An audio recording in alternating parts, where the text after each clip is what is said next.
এই সন্দেশখালীতে অভিযোগকারীদের জমি ফেরতের প্রক্রিয়া 24শে ফেব্রুয়ারি পর্যন্ত 74 জনকে জমি ফেরত দেওয়া হয়েছে।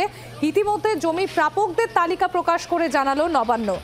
সন্দেশখালীতে অভিযোগকারীদের জমি ফেরতের প্রক্রিয়া 24শে ফেব্রুয়ারি পর্যন্ত 74 জনকে জমি ফেরত দেওয়া হয়েছে। ইতিমধ্যে জমি প্রাপকদের তালিকা প্রকাশ করে জানালো নবান্ন।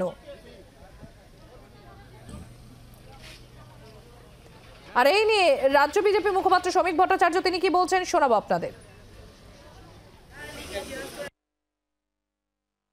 সর্বোচ্চ প্রশাসনিক ভবন থেকে যদি এই তালিকা বেরোয়, আমি এখনো তালিকা দেখিনি, এই তালিকা যদি বেরোয় তাহলে তো তৃণমূল কংগ্রেসের সরকার স্বীকার করে নিল, তারা প্রতিষ্ঠা করে নিল যে ওখানকার প্রান্তিক মহিলারা যারা ঝাঁটা লাঠি হাতে কোদাল হাতে আন্দোলন করছেন তাদের অভিযোগটা সত্য।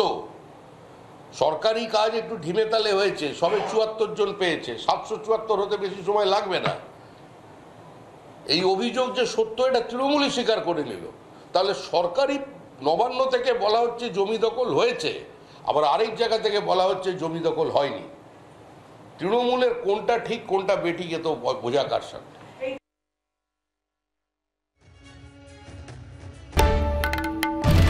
বাংলার আওয়াজ, বাঙালির আবেগ, জি 24 ঘন্টা।